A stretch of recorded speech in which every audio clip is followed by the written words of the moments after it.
Hello students, English literature के एक और लेसन में आपका स्वागत है। और इस लेसन में हम करने वाले हैं जॉन मिल्टन के पैराडाइज लॉस्ट का इंट्रोडक्शन। हाँ, बुक 1 पढ़ने से पहले हमें पैराडाइज लॉस्ट की जो की टर्म्स हैं, उसके जो मेन पात्र हैं, मेन घटनाएं हैं, उनका इंट्रोडक्शन लेना बहुत ज़रूरी है, वरना हमें पैराडाइज लॉस्ट समझ में नहीं आएगा।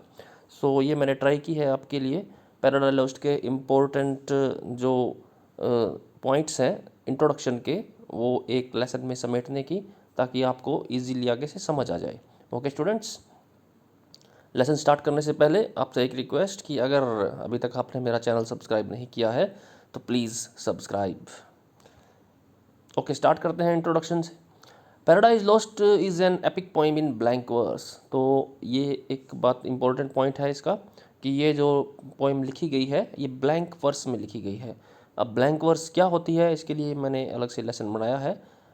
यहाँ थोड़ा सा मैं आपको बता देता हूँ कि आयम्बिक पेंटामीटर में लिखी होती है ब्लैंक वर्स, परंतु राइम नहीं करती है। यानी 2 या 3 लाइनें, जितनी भी लाइनें होती हैं, वो आपस में उनकी साउंड मैच नहीं करती है लास्ट में, लेकिन होती सारी लाइनें आयम्बिक पेंटामीटर में होती है। ओके, तो ये ब्लैंक होती है इस सेंस में कि राइम नहीं करती है, लेकिन इसका मीटर फिक्स होता है, ये आयम्बिक पेंटामीटर में होता है। तो सभी लाइनें पैराडाइज लॉस्ट की ब्लैंक वर्स में लिखी गई है। By the 17th century English poet John Milton. एक बार मैं स्केच ले लेता हूँ। यस, तो जॉन मिल्टन बहुत ही फेमस पोइट हैं इंग्लिश लिटरेचर के, उनके द्वारा ये लिखी गई है 17th सेंचुरी में। और जॉन मिल्टन जिनका जन्म हुआ था 1608 में और डेथ हुई थी 1674 में, तो इसको हम 17th सेंचुरी बोलते हैं। The first version published in 1667। तो पहला वर्जन इसका 1667 में पब्लिश हुआ था और उसमें 10 बुक्स थी, कंसिस्ट्स ऑफ 10 बुक्स, पहला version, with over 10,000 lines of verse. और उसमें कितनी लाइनें थी? 10,000, यानी लगभग 10,000 की थी, 10,000 से थोड़ी सी ज़्यादा ही थी। ए सेकेंड एडिशन फॉलोड इन 1674। तो पहला एडिशन 1667 में आया, उसके बाद 1674 में दूसरा एडिशन आया, अरेंज्ड इनटू 12 बुक्स। तो उसमें 12 बुक्स हो गई थी। तो अब अगर हमसे कोई क्वेश्चन करे कि पैराडाइज लॉस्ट की कितनी बुक्स हैं, तो अब हमारा आंसर होगा 12, पहले था 10। Okay, next page. The poem concerns the biblical story of the fall of man. तो इस जो पोइम की जो स्टोरी है वो है बिब्लिकल स्टोरी। बिब्लिकल स्टोरी वो होती है जो बाइबल से संबंधित हो, उसको हम बिब्लिकल बोल देते हैं। तो फॉल ऑफ मैन है एक स्टोरी का पार्ट। तो फॉल ऑफ मैन यानी आदमी का पतन। The temptation of Adam and Eve by the fallen angel Satan. और दूसरा इसका कंसर्न है कि एडम और इव, जो हमारे शुरुआती मनुष्य बोले जाते हैं इन क्रिश्चियन धर्म के अनुसार, तो एडम और इव का टेम्पटेशन, टेम्पटेशन का मतलब ललचाना, लालच में डाल देना किसी को, उसको टेम्पटेशन बोलते हैं। By the fallen angel Satan. तो एक फॉलन एंजल था, फॉलन एंजल यानी पतन हुआ हुआ देवदूत, एंजल होता है देवदूत, तो सैटन शैतान को बोलते हैं हम। तो वो शैतान था जो फॉलन एंजल था, फॉलन यानी उसका पतन हो गया था, गॉड ने उसको अपने साम्राज्य से निकाल दिया था। आगे इसकी डिटेल में पढ़ेंगे अपने सैटन कौन था। तो सैटन एडम और इव को टेम्पटेशन देता है, टेम्प्ट करता है, ललचाता है बुरा काम करने के लिए, एक स्टोरी का पार्ट वो भी है। And their expulsion from the garden of Eden. और तीसरी चीज़ ये है कि किस तरह से एडम और इव को एक्सपेल कर दिया गया, निकाल दिया गया, कहाँ से? गार्डन ऑफ ईडन से, यानी स्वर्ग के बाग से, यानी स्वर्ग से निकाल दिया गया। तो 3 चीज़ें हैं इस स्टोरी में, मेन चीज़ें। पहली तो बात है कि आदमी का पतन कैसे होता है, दूसरी बात कि सैटन ने किस तरह से एडम और ईव को टेम्प्ट किया, ललचाया, और तीसरा किस तरह से भगवान ने उनको अपने पैराडाइज से यानी गार्डन ऑफ ईडन से एक्सपेल कर दिया, निष्कासित कर दिया। अब मिल्टन का पर्पज़ क्या है? बुक 1 में उन्होंने स्टेट किया है कि ये इस पोइम को लिखने का मेरा पर्पज़ क्या है।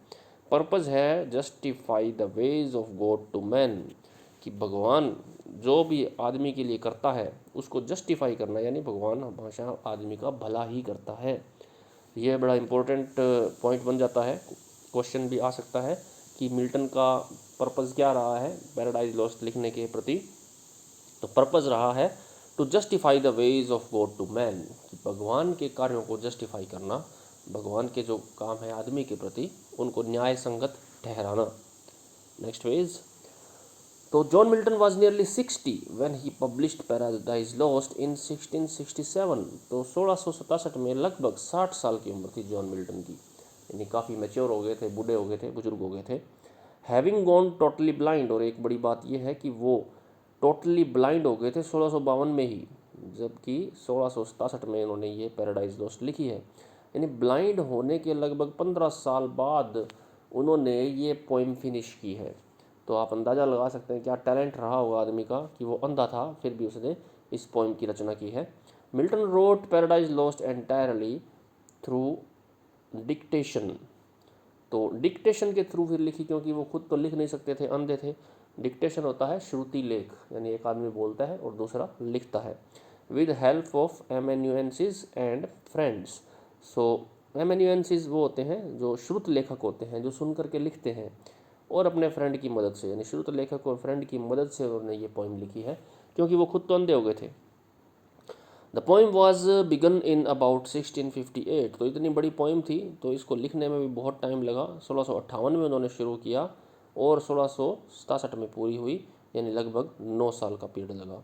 एंड फिनिश्ड इन अबाउट 1663, और 1663 में फिनिश कर दी थी। हाँ, पब्लिश होने में ज़रा टाइम लग गया था, 1667 में जाके ये पब्लिश हुई। Okay, next page. Structure. Structure यानी संरचना क्या है पैराडाइज लॉस्ट की।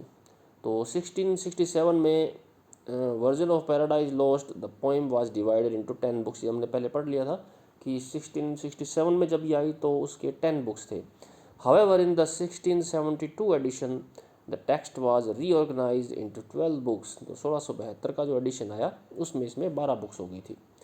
Milton used a number of acrostics in the poem. तो ये भी एक इम्पोर्टेंट फैक्ट है कि इस पोइम में अक्रोस्टिक बहुत सारे यूज़ किए हैं।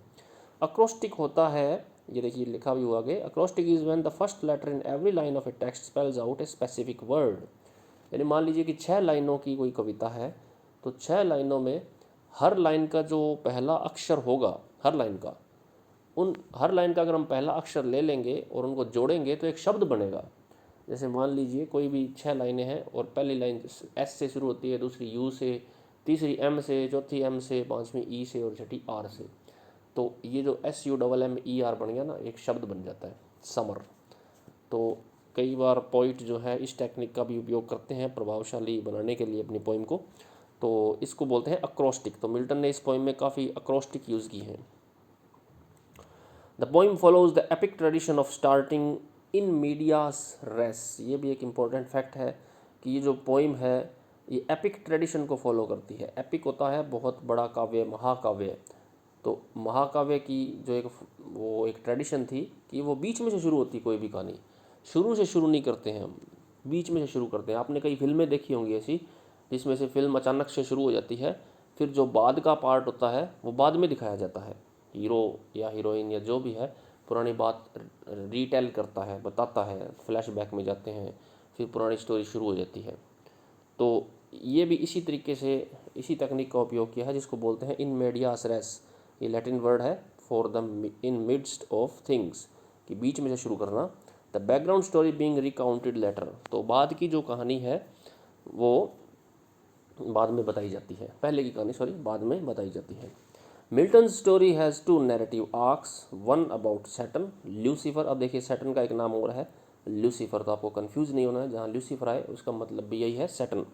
And the other following Adam and ewe. तो 2 कहानियाँ पैरेलल चलती है, एक तो सैटर्न की कहानी, ल्यूसीफर की कहानी साथ साथ चलती है, और दूसरी एडम और ईव की कहानी भी है। 2 प्लॉट हैं इसके, 2 नैरेटिव आर्क्स हैं ये। सैटर्न के बारे में जान लेते हैं, बहुत ही इम्पोर्टेंट फिगर है, और कई क्रिटिक्स ने तो सैटर्न को हीरो भी बताया है, हालांकि है नहीं सही ये बात, लेकिन सैटर्न की स्पीचीज़ और सैटर्न का इतना प्रभाव है इस पोइम में कि इसको हम नेग्लेक्ट नहीं कर सकते हैं, बहुत ही इंपॉर्टेंट इसको स्टडी करना। Saturn also known as the devil, अब इसको डेविल भी बोलते हैं, शैतान बोलते हैं, इज एन एंटिटी, एक एंटिटी है, सत्ता है यानी अस्तित्व है, in the Abrahamic religions. Abrahamic religion जितने भी हैं दुनिया के, उन सभी में ये सैटर्न पाया जाता है। एब्राहमिक रिलीजन है मेन अपने क्रिश्चियनिटी, इस्लामिक और जुदाइज़म यानी ज्यूज़। तो ये जो 3 जो धर्म है इनको हम एब्राहमिक रिलीजन बोलते हैं, उन तीनों में सैटर्न पाया जाता है। दैट सेड्यूसेस ह्यूमंस इनटू सिन और फॉल्सहुड।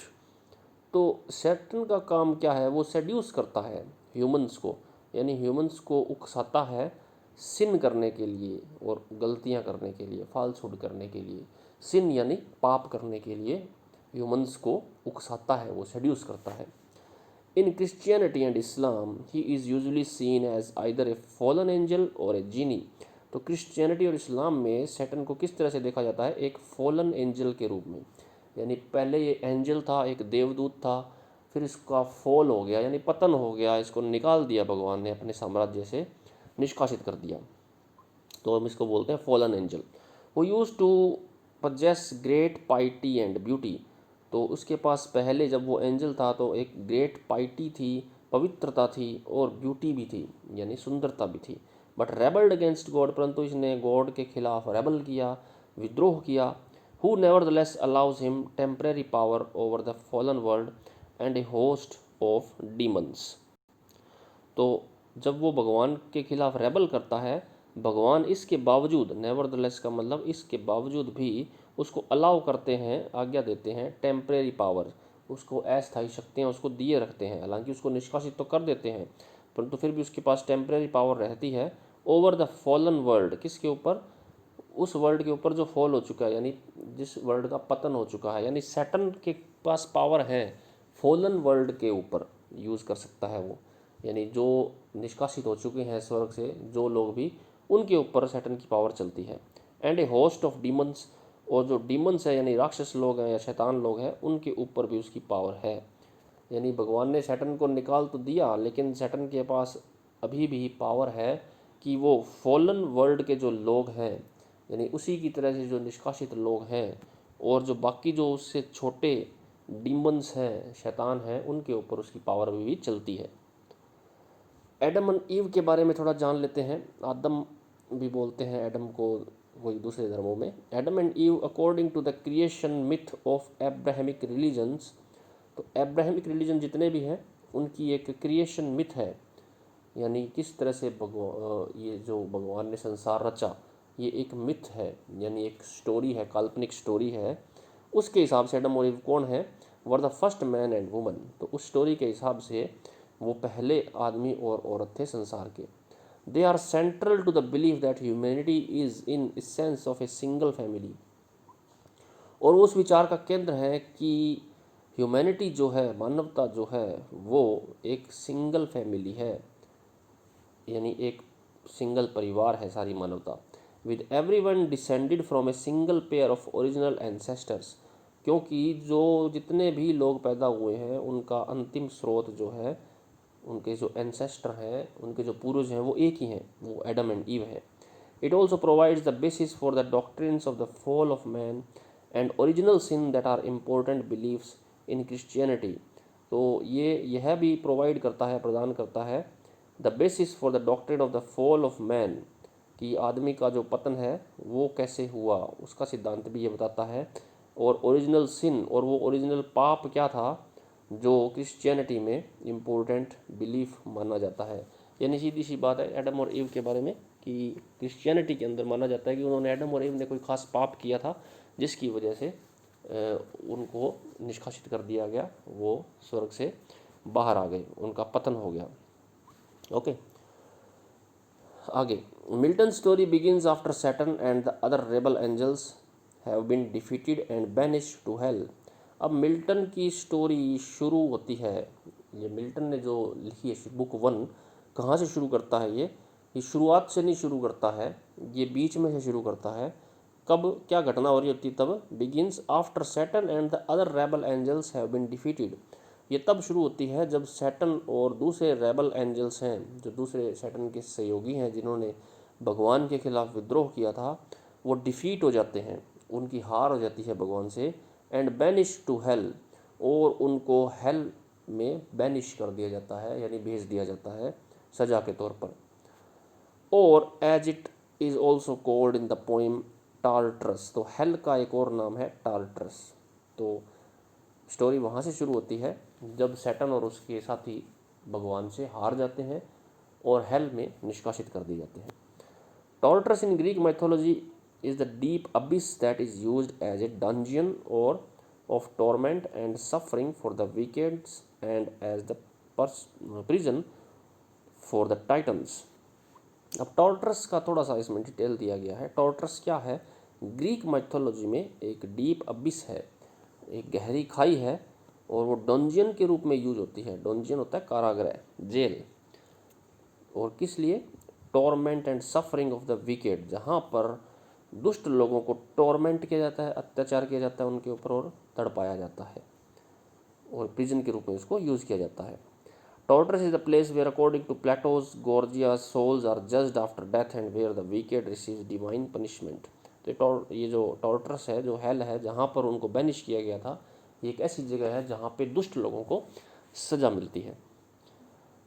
इन पेंडेमोनियम, ये वर्ड बड़ा यूज होता है इसमें, मिल्टन की पैराडाइज लोस्ट में। पेंडेमोनियम क्या है? पेंडेमोनियम सभा है उन लोगों की जो जिनका पतन हो गया है, जो भगवान से जिन्होंने लड़ाई लड़ी और हेल में आ गए। वहाँ पे वो एक सभा करते हैं, एक मंच बनाते हैं जिसको पेंडेमोनियम बोलते हैं। तो अब पेंडेमोनियम का यूज़ कई और सेंस में भी होता है। ऐसी कोई भी सभा जिसमें शोर शराबा होता हो, कोई किसी की बात सुनता ना हो, तो उसको भी हम पेंडेमोनियम बोल देते हैं। ये वहाँ से शब्द निकला है मिल्टन की पैराडाइज लोस्ट से। The capital city of hell, Satan employs his rhetorical skill. Rhetorical skill होते हैं भाषण के जो कौशल होते हैं, वो कई लोगों में भाषण देने का बड़ा कौशल होता है, उसको रेटोरिकल स्किल बोलते हैं। टू ऑर्गेनाइज हिज फॉलोअर, तो पेंडेमोनियम वहाँ पे एक सभा करते हैं। ये सैटन जो है वहाँ हेल के अंदर एक सभा करता है, और पेंडेमोनियम को कैपिटल सिटी बोला जाता है हेल की। तो वहाँ पर अपने सारे जो रेटोरिकल स्किल है, सारे जो उसकी वाक्पटुता है, सैटन अपनी यूज़ करता है अपने फॉलोअर्स को ऑर्गेनाइज करने में, इकट्ठा करने में। He is aided by Mammon and Beelzebub, और उसकी सहायता के लिए ये दो और शैतान लोग होते हैं, एक मेमन और एक बील्ज़बब। तो ये सारे शैतान का समूह है, ये मेमन और बील्ज़बब उसके साथी हैं। दो और हैं, बिलायल एंड मलोक, ये भी उसके साथ हैं वहाँ पे। तो ये सारी चंडाल चौकड़ी है, ये सब सारे के सारे शैतान लोग हैं, ये मेमन, बील्ज़बब, बिलायल एंड मलोक। तो जैसे हमारी जो मिथ है हिंदू धर्म की, उसके अंदर भी हमें बहुत सारे राक्षसों का वर्णन मिलता है रामायण और महाभारत में। तो इनकी ये मिथ है, इनकी ये जो कहानियाँ हैं, पौराणिक कहानियाँ हैं, उनके अंदर इस तरह से इन शैतानों का उल्लेख है। अब मेमन के बारे में थोड़ा जल्दी से जान लेते हैं। मेमन क्या है? मेमन एक शैतान है। Is commonly thought to mean money, material और वेल्थ। तो ये जो शैतान है, ये इस चीज़ का शैतान है, धन का, भौतिक चीज़ों का, मटेरियल का और वेल्थ का, यानी धन का मान लो, दौलत का मान लो। और any entity that promises wealth and is associated with the greed pursuit of gain, greedy pursuit of gain. तो मेमन जो है आदमी के अंदर लालच भर देता है, ये ऐसा शैतान है। यानी अगर जिस आदमी पर मेमन का प्रभाव होगा तो वो आदमी बड़ा ही लालची होगा, बहुत ज़्यादा धन संपदा का इच्छुक होगा और उसके लिए कुछ भी करने को तैयार होता है। तो मिडल एजेस में इसको पर्सोनिफाइड किया गया है, sometimes included in the 7 princes of hell. तो ये 7 में से एक है, 7 प्रिंस हैं हेल के, यानी नरक के 7 जो प्रमुख शैतान हैं उनमें से एक है ये मेमन। तो ये पढ़ना ज़रूरी है हमारे लिए, क्योंकि आगे जब हम पोइम पढ़ेंगे तो इन लोगों का जिक्र होगा तो हमें थोड़ा थोड़ा पता होना चाहिए कि मेमन कौन है, भाई बील्ज़ेबब कौन है, मलोक कौन है। तो मेमन का जैसे हमें पता लग गया, ये लालच से संबंधित है। Milton's Paradise Lost describes a fallen angel who value earthly treasures over all other things. तो मिल्टन की जो पैराडाइज लॉस्ट है वो डिस्क्राइब करती है इसको एक फॉलन एंजल के रूप में, जो अर्थली ट्रेजर्स हैं, जो धरती की जितने भी खजाने हैं उनके ऊपर प्राथमिकता देता है ये मेमन, बाकी सभी के बजाय। और दूसरा एक और सैटन है, इसका साथी है सैटन का, बील्ज़बब। तो बील्ज़बब भी बड़ा इंपॉर्टेंट है, इसका कई पोइम्स में जिक्र होता है, कई लिटरेचर की कई चीज़ें हैं, प्लेस हैं, जैसे क्रिस्टोफर मार्लो है, उसके अंदर जो डॉक्टर फॉस्टर्स का वो प्ले है उसका बहुत ही फेमस है, उसके अंदर भी इसका जिक्र आता है। तो हमें पता होना चाहिए कि बील्ज़बब एक्चुअल में है क्या। तो Beelzebub is sometimes another name for the devil similar to Satan, ये सैटन के जैसा ही एक शैतान है। He is known in demonology as one of the 7 princes of hell. तो ये भी मेमन की तरह 7 जो हेल के शैतान हैं उनमें से एक है। The dictionary infernal describes Beelzebub as a being capable of flying. तो बील्ज़बब की एक खास बात यह है कि वो फ्लाई कर सकता है, यानी उड़ सकता है, और इसको लॉर्ड ऑफ द फ्लायर्स भी बोलते हैं। लॉर्ड ऑफ द फ्लायर्स या लॉर्ड ऑफ द फ्लाइज। तो ये आपको ध्यान में रखना कि कौन सा ऐसा शैतान है जिसको लॉर्ड ऑफ द फ्लाइज कहते हैं, तो वो है बील्ज़बब। At the end of the debate, Saturn volunteers to corrupt the newly created Earth and God's new and most favored creation। तो जो डिबेट होती है उसके अंत में सैटर्न वॉलंटियर करता है, यानी इच्छा प्रकट करता है, to corrupt the newly created earth, कि भगवान ने जो नई नई अभी अर्थ बनाई थी उस समय, उसको वो करप्ट कर देगा, वो ख़राब कर देगा। भगवान ने अर्थ किन के लिए बनाई थी? उन लोगों के लिए बनाई थी जिन्होंने कोई ना कोई पाप किया था और भगवान ने उनको निष्कासित कर दिया था अपने पैराडाइज से। तो एडम और ईव का भी निष्कासन हो गया था, वो धरती पे चले गए थे। तो सैटर्न ये वॉलंटियर करता है, प्रतिज्ञा करता है कि वो इस अर्थ को करप्ट कर देगा। And God's new and most favoured creation, जो भगवान की बड़ी ही फेवर्ड क्रिएशन है, भगवान ने बड़ी ही इच्छा से दिल से बनाई है और नई क्रिएशन है, तो वो उसको करप्ट कर देगा। मैनकाइंड, तो उसमें मैनकाइंड भी शामिल है, अर्थ के अंदर अंदर उसने मैनकाइंड का भी निर्माण किया है। He braves the dangers of the abyss alone in a manner reminiscent of Odysseus and Aeneas. तो वो ब्रेव करता है, ब्रेव करने का मतलब बहादुरी से सामना करता है, डेंजर्स का, खतरों का, ऑफ द अबिस अलोन, उस अबिस का, अबिस होता है गहरी खाई, अकेला ही उसका सामना करता है वो गहरी खाई के खतरों का। In a manner reminiscent of Odysseus and Aeneas. तो ओडिसी और एनियस दो प्राचीन ग्रीक की महाकाव्य हैं, उनके अंदर भी इसी तरह के संघर्ष का वर्णन है। तो वो कहता है कि इसी तरह से जो सैटर्न भी है वो इसी तरह से खतरों का सामना करते हुए आगे बढ़ता है। After an arduous traversal of the chaos outside hell, he enters God's new material world and later the Garden of Eden। तो बहुत सारे आर्डुअस ट्रैवर्सल के बाद, यानी आर्डुअस यानी खतरनाक, साहसिक, और ट्रैवर्सल यानी यात्राएं करने के बाद, आउटसाइड हेल, और जो कियोस था हेल के बाहर, उसके अंदर बहुत सारी भयंकर भयंकर यात्राएं करने के बाद वो गॉड के न्यू मटेरियल वर्ल्ड में एंटर करता है और बाद में Eden of garden of Eden में भी प्रवेश करता है। At several points in the poem, an angelic war over heaven is recounted from different perspective। तो कई जगह ऐसे पॉइंट आते हैं पोएम के अंदर जहाँ एंजेलिक वॉर यानी वो वॉर जो शैतान और देवताओं के मध्य लड़ा गया था, ओवर हेवन के लिए, उसको रिकाउंट किया जाता है, उसको याद किया जाता है, फ्रॉम डिफरेंट पर्सपेक्टिव, अलग अलग पर्सपेक्टिव से, अलग अलग दृष्टिकोण से। Satan's rebellion follows the epic convention of large scale warfare. तो सैटर्न का जो रिबेलियन है, सैटर्न का जो विद्रोह है, वो एपिक कन्वेंशंस को फॉलो करता है। एपिक कन्वेंशन यानी महाकाव्य की जो परंपराएं हैं उनका वो फॉलो करता है। महाकाव्य में क्या होता है कि लार्ज स्केल वॉरफेयर होता है, वॉरफेयर जो है बड़ा बड़े पैमाने पर होता है। The battles between the faithful angels and Saturn's forces take place over 3 days। तो जो लड़ाई होती है भगवान के बीच में और शैतान के बीच में, भगवान के फेथफुल एंजल्स होते हैं और सैटर्न के जो रेबल्स होते हैं उनके बीच में, वो 3 दिन तक चलती है। At the final battle, the Son of God single-handedly defeats the entire legion of angelic rebels and banishes them from heaven।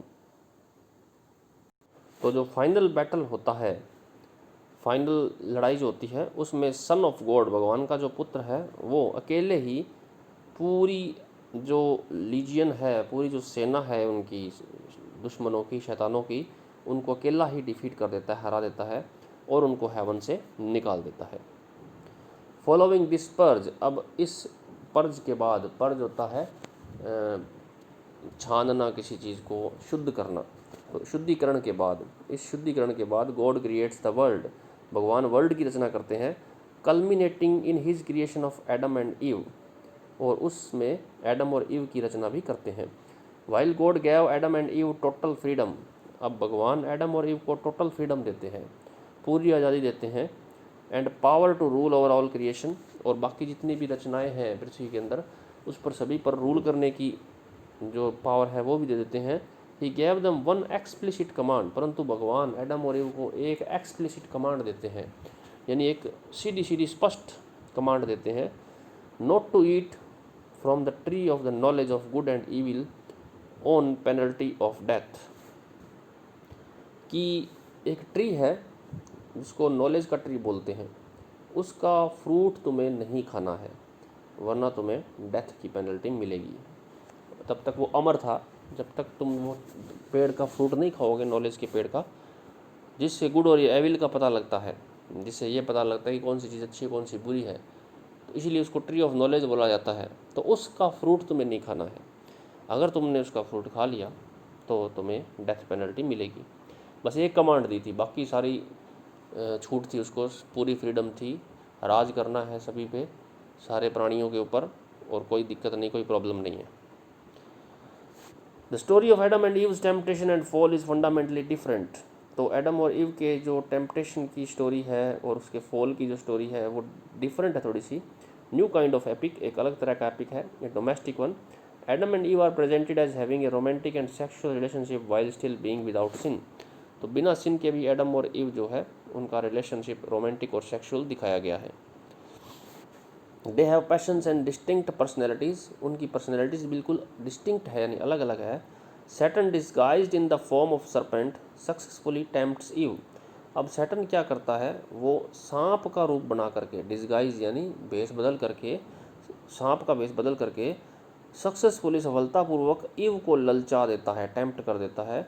किस बात के लिए, कि वो उस पेड़ का फ्रूट खा ले, to eat from the tree by preying on her vanity and tricking her with rhetoric. तो उसको तरह तरह के लालच देता है, तरह तरह की उसको बहकाता है वो, प्रेइंग ऑन हर वैनिटी, उसकी पवित्रता का भी उसको उलाहना देता है, और ट्रिक भी करता है, तरह तरह के भाषण और रेटोरिक का यूज़ करता है, वाक्पटुता का यूज़ करता है, ताकि ईव जो है भगवान की आज्ञा का उल्लंघन करके उस फ्रूट को खा ले।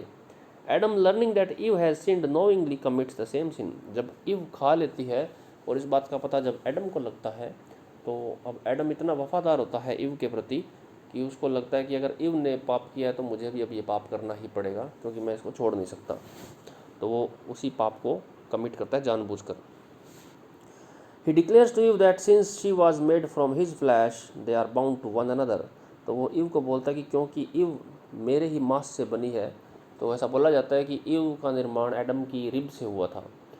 तो एडम ये कहता है कि क्योंकि तुम तो मेरे ही प्रतिरूप हो, मेरे से ही तो बनी हो, they are bound to one another, if she dies he must also dies. तो वो एक दूसरे के लिए बने हैं, अगर वो मरेगी तो वह भी मरेगा। In this manner Milton portrays Adam as a heroic figure. तो इस तरीके से मिल्टन जो है एडम को एक हीरोइक फिगर के रूप में प्रदर्शित करता है।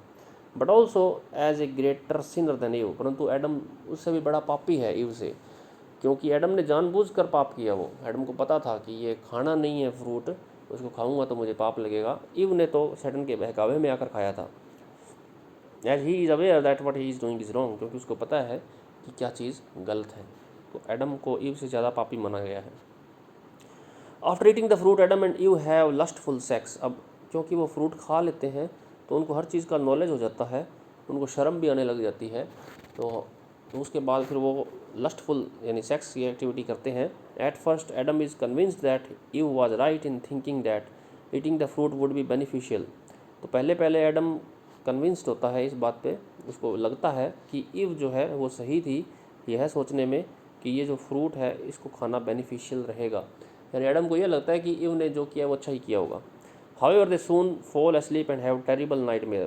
क्योंकि पहले तो वो इन्जॉय करते हैं, बाद में जब वो इन्जॉय करने के बाद सोते हैं तो उनको बुरे बुरे सपने आते हैं। एंड आफ्टर दे अवेक, जब जागने के बाद, they experience guilt and shame for the first time. तो उनको ज़िंदगी में पहली बार गिल्ट का सामना करना पड़ता है, शेम का सामना करना पड़ता है। गिल्ट यानी एक अपराध बोध उनमें आ जाता है, और शेम यानी शर्म की भावना आ जाती है। Realizing that they have committed a terrible act against God, they engage in mutual recrimination।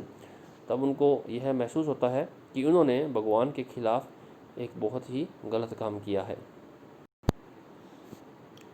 और उसके बाद वो एक दूसरे के प्रति आरोप प्रत्यारोप लगाने लग जाते हैं। रिक्रिमिनेशन का मतलब होता है एक दूसरे को दोषारोपण करना।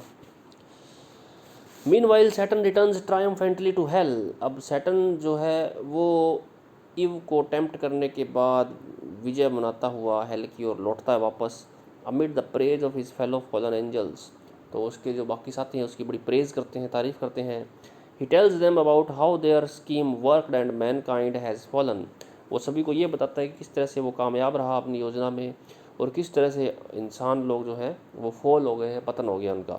Giving them complete dominion over paradise, और अब उनका कंप्लीट डोमिनियन हो गया है, राज हो गया है पैराडाइज के ऊपर। As he finishes his speech, however, the fallen angel around him becomes hideous snakes, and soon enough Saturn himself turns into a snake।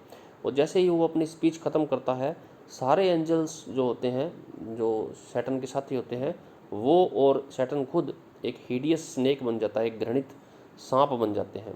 Deprived of limbs and unable to talk, उनके सारे limbs जो हैं वो उनसे deprive कर लिए जाते हैं, उनसे वंचित कर दिया जाता है और वो बोल भी नहीं सकते। Thus they share the same punishment as they share the same guilt, तो उनको भी वही सेम पनिशमेंट मिलती है क्योंकि उनका भी अपराध वही है, सेम ही है। Eve appeals to Adam for reconciliation of their actions. अब ईव जो है एडम को अपील करती है, विनती करती है समझौता करने के लिए। Her encouragement enables them to approach God, तो वो फिर भगवान को अप्रोच करते हैं, भगवान के पास जाते हैं। एंड स्यू फॉर ग्रेस, और भगवान से ग्रेस मांगते हैं यानी कृपा मांगते हैं। बोविंग ऑन सप्लिकेंट नीज, घुटनों के बल बैठ करके भगवान की विनती करते हैं। टू रिसीव फॉरगिवनेस, और माफ़ी मांगते हैं। In a vision shown to him by the archangel Michael, Adam witness everything that will happen to mankind until the great flood. तो एक आर्च एंजल है, आर्च एंजल मतलब एंजल्स का एक प्रधान है, मुखिया है, वो उसका नाम माइकल है। तो वो एक विजन दिखाता है उनको, एडम और ईव को। Adam witness everything that will happen to mankind until the great flood, तो एडम जो है देखता है फ्यूचर में ये ग्रेट फ्लड आएगी, उसके बाद मैनकाइंड के साथ क्या क्या होगा वो सब कुछ देख लेता है, जैसा कि उसको माइकल दिखाता है। द ग्रेट फ्लड, अभी ग्रेट फ्लड जिसका जिक्र पीछे किया, ये चीज़ ये क्या है, ये एक मिथ है और deluge myth in narrative in which a great flood usually sent by a deity or deities destroy civilisation. तो ये एक मिथ के अंदर एक यूज होते हैं, ये फ्लड का यूज़ कई पॉइंट्स में हुआ है। तो ये जो पोइम है, ये जो इसमें ग्रेट फ्लड का यूज़ हुआ है, इस ग्रेट फ्लड का काम ये है कि ये भगवानों द्वारा लाई होती है, डेइटीज़ द्वारा, और सिविलाइजेशन को डिस्ट्रॉय कर देती है, यानी सभ्यता को, मानव सभ्यता को नष्ट कर देती है। Often in an act of divine retribution, और ये जो एक्ट है एक डिवाइन रेट्रीब्यूशन है, यानी एक अच्छा काम है, ये दैवीय कार्य है। Parallels are often drawn between the flood of waters, these myths are the primeval waters found in certain creation myths, as the flood waters are described as a measure for cleansing humanity in preparation for rebirth। तो ये जो deluge है ये एक negative चीज़ नहीं है, positive चीज़ है humanity के लिए, क्योंकि सिविलाइजेशन के अंदर जब पाप बढ़ जाते हैं, करप्शन बढ़ जाता है, तो भगवान एक ऐसी बाढ़ लाता है जिसमें सारी सिविलाइजेशन बह जाती है और उसके बाद जो नई सभ्यता का निर्माण होता है वो एक अच्छी सभ्यता होती है, उसका रीबर्थ होता है। ओके, तो Adam is very upset by the vision of the future, Adam उस फ्यूचर के विजन से बड़ा अपसेट होता है। So Michael also tell him about mankind's potential redemption from original sin through Jesus Christ whom Michael calls king Messiah. तो Adam अपने future के प्रति बड़ा अपसेट होता है, तो माइकल उसको बताता है कि मैनकाइंड, मानवता जो है वो रिडेम्पशन कैसे प्राप्त कर सकती है, यानी उद्धार कैसे हो सकता है उसका, जो उसने एक पाप किया है उसके प्रति। सो जीसस क्राइस्ट के थ्रू होगा, एक क्राइस्ट भगवान का बेटा बनकर आएगा और उसके थ्रू उसको मसीहा बोला जाएगा और उसके थ्रू मानवता का उद्धार होगा। Adam and Eve are cast out of Eden, Adam और ईव को ईडन से कास्ट आउट कर दिया जाता है, बाहर निकाल दिया जाता है। And Michael says that Adam may find a paradise within thee happier far, और माइकल कहता है कि एडम को एक और पैराडाइज मिल सकता है विद इन दी हैप्पियर फार, जो उससे भी अच्छा होगा। Adam and ewe also now have a more distant relationship with God, और एडम और ईव अब गॉड के प्रति उनका रिलेशनशिप जो है वो और ज़्यादा डिस्टेंट हो गया, यानी और ज़्यादा दूर का हो गया है। Who is omni present but invisible, अब भगवान जो है उनके लिए ओमनी प्रेजेंट तो है, यानी हर जगह सर्वत्र व्यापक है, यानी हर जगह है भगवान उनके लिए, लेकिन बस उसको वो देख नहीं सकते। Unlike the tangible father in the garden of Eden, पहले तो वो टेंजिबल था जब वो गार्डन ऑफ ईडन में थे एडम और ईव, लेकिन अब भगवान उनके लिए इनविजिबल हो गया है, हालांकि है आसपास ही उनके। कैरेक्टर्स हैं सैटर्न का, इसके अंदर मेन कैरेक्टर है। सैटर्न के बारे में जानना हमें बहुत ज़रूरी है। पहले इसका नाम लूसीफर था जब वो ईडन में था। Is the first major character introduced in the poem, पहला है मेजर कैरेक्टर है। तो पहले वो एक बहुत ही सुंदर हुआ करता था, angels, and is a tragic figure who famously declares better to reign in hell than to serve in heaven. तो ये लाइन बहुत ही फेमस है इंग्लिश लिटरेचर में, पूरे वर्ल्ड में फेमस है। ये सैटर्न बोलता है कि better to reign in hell than serve in heaven, कि मैं तो राजा ही बनूंगा, भले ही वो हेल का ही राजा क्यों ना हो, लेकिन गुलामी नहीं करूंगा भले ही वो स्वर्ग की हो। तो वो कहता है कि स्वर्ग का राजा बनना अच्छा है बशर्ते नरक का राजा बनना अच्छा है बशर्ते कि स्वर्ग में गुलामी करने के। Following is failed rebellion against God, अब ये तो हमें पता ही है कि वो उसने गॉड से रेबल किया और उसमें फेल हो गया, उसको हेवन से निकाल दिया जाता है और हेल में कंडेम्ड कर दिया जाता है सजा पाने के लिए। Saturn desire to rebel against his creator stems from his unwillingness to be subjugated by God। अब सैटर्न रेबल क्यों करता है अपने क्रिएटर के प्रति जिसको उसने बनाया है, उसकी unwillingness to subjugated bye God, कि वो भगवान के अधीन नहीं रहना चाहता। सब्जुगेट का मतलब अधीन होना, एंड इट्स सन और उसके बेटे के प्रति अधीन नहीं रहना चाहता। Claiming that angels are self begot self raised, और उसका लगता है कि वो है सेल्फ बिगोट है, यानी उसका निर्माण खुद हुआ है, उसका भगवान ने नहीं बनाया उसको। सेल्फ रेज, और उसने अपना पालन पोषण खुद किया है। And thereby denying God authority over them as the creator, और वो गॉड की अथॉरिटी को मानने से मना कर देता है, तो रेबल कर देता है गॉड के खिलाफ। तो वो डीपली एरोगेंट है सैटर्न, अहंकारी है, पावरफुल भी है, एंड कैरिज्मेटिक भी, ऐसी बात नहीं है, पॉजिटिव क्वालिटीज़ भी हैं, करिश्माई व्यक्तित्व है उसका। सैटर्न परसुएसिव पावर्स, उसकी जो मनाने की शक्तियाँ हैं, परसुएसिव पावर्स होती हैं जो किसी को कन्विंस कर दे, are evident throughout the book, तो पूरी बुक में वो स्पष्ट झलकती हैं। Not only is cunning and deceptive but is also able to rally the fallen angels, वो चालाक है, डिसेप्टिव है, धूर्त है, और उसमें इतनी सामर्थ्य है कि वो फॉलन एंजल को एक साथ इकट्ठा कर सकता है।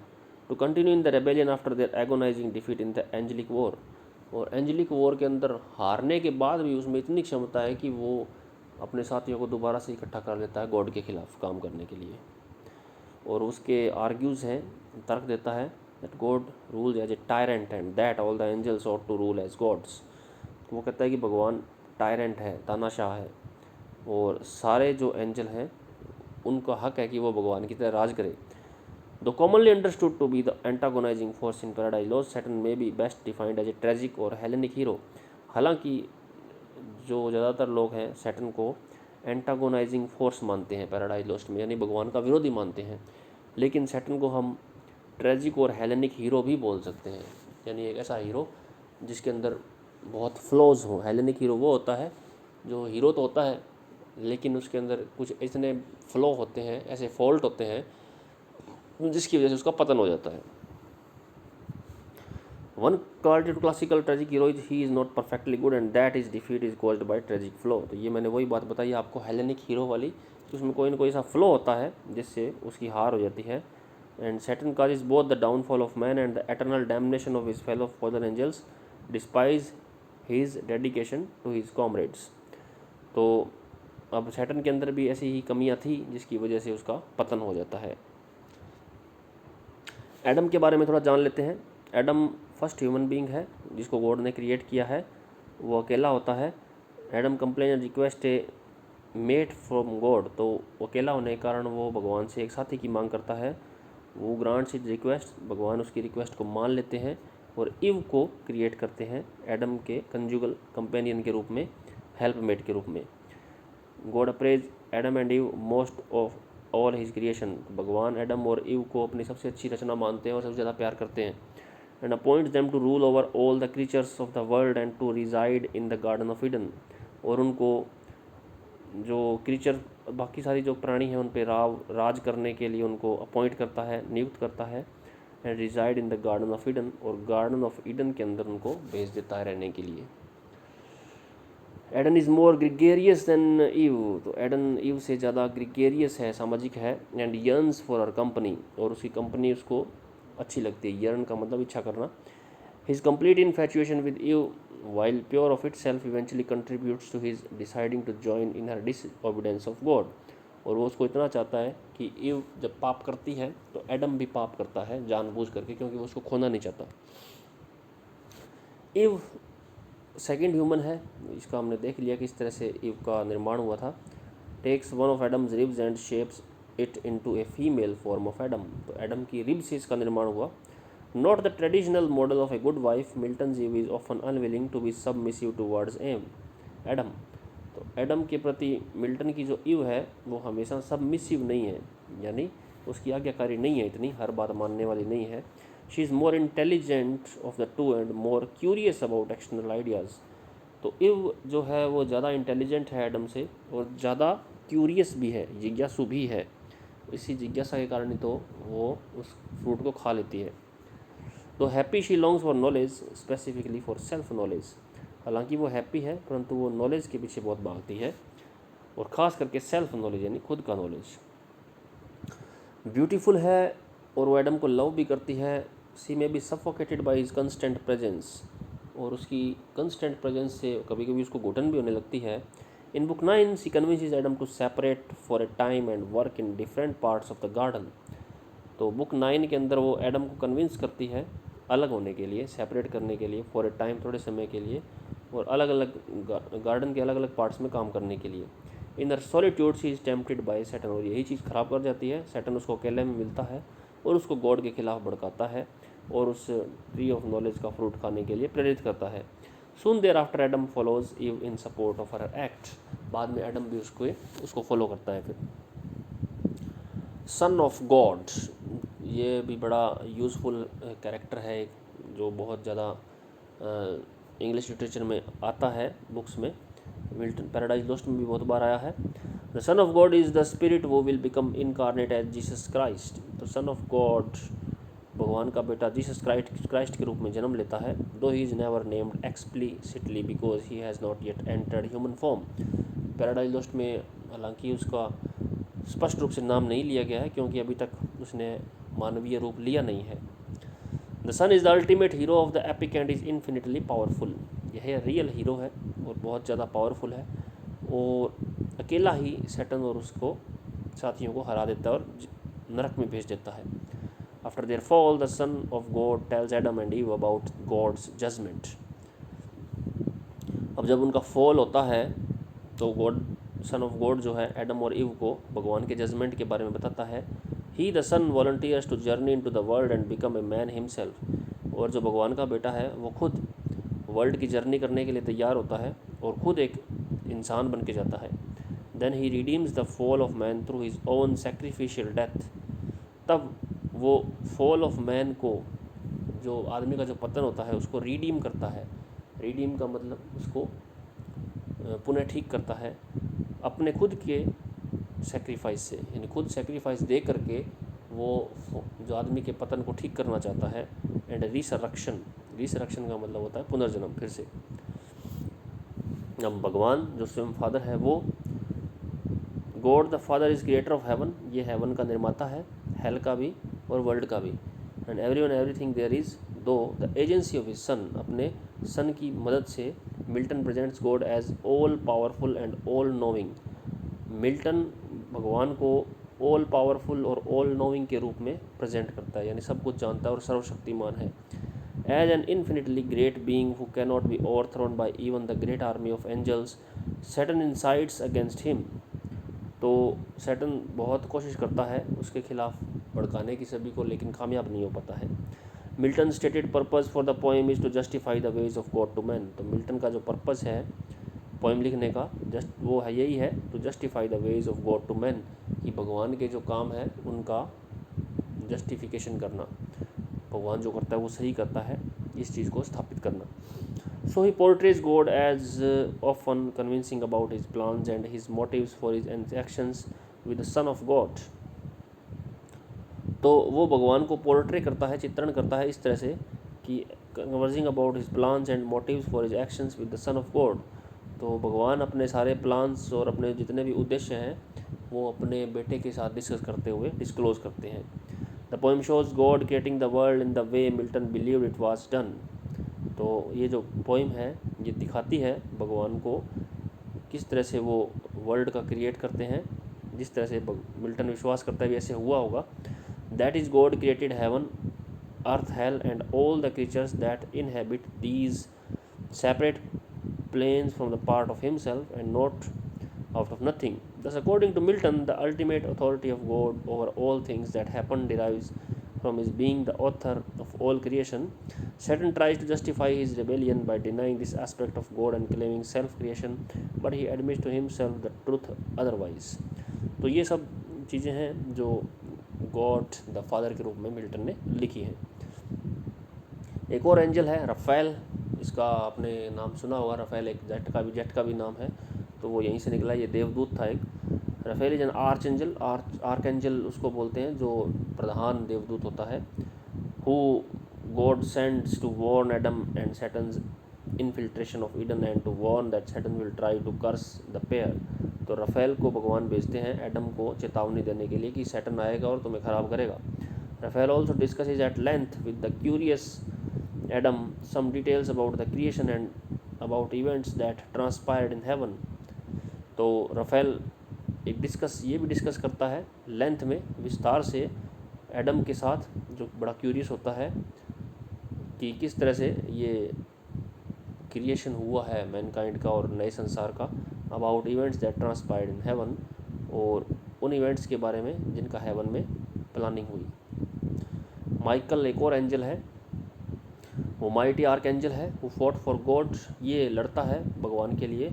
In the first battle his wounds Satan terribly with a powerful sword that God fashioned to cut through even the substances of angel. तो ये भगवान की तरफ से लड़ता है और सैटन का मुकाबला करता है। After Adam and Eve disobey God by eating from the tree of knowledge, God sends the angel Michael to visit them in the garden. और जब एडम और ईव वो खा लेते हैं फ्रूट, तो भगवान माइकल को भेजते हैं उनके पास विजिट करने के लिए। Before he escorts them out of paradise, Michael shows them visions of the future that disclose an outline of Bible stories from that of Cain and Abel in Genesis through the story of Jesus Christ in the New Testament. तो Michael उनको आगे future के plan भी बताता है, पुरानी कहानियाँ भी बताता है। तो ये आप स्टडी कर लीजिएगा। बाकी इतना इम्पोर्टेंट बहुत है कि माइकल एक आर्क एंजल है, राफेल एक आर्क एंजल है। ओके स्टूडेंट्स, काफ़ी बड़ा लेसन हो गया है, लेकिन बड़ा इंपॉर्टेंट था हमारे लिए जानना। पैराडाइज लॉस्ट बुक 1 को पढ़ने से पहले थोड़ी थोड़ी हमें नॉलेज होना चाहिए कि माइकल कौन था, राफेल कौन था, सैटन कौन था, मैमन, बील्ज़बर्ग एक्सेट्रा ये कौन थे, एडम और ईव कौन थे। तो मैं उम्मीद करता हूँ कि ये वीडियो देखने के बाद आपको फर्स्ट हैंड नॉलेज मिल गया होगा। इसके बाद अब अपने शुरू करेंगे बुक 1 की लाइन 1 to 126 हम पढ़ेंगे, जो भी ये पार्ट फर्स्ट के लिए निर्धारित है सिलेबस में। अब जब हम उसको पढ़ेंगे तो हमें काफ़ी इजीली वो समझ में आएगी book 1। Okay students, goodbye, good luck.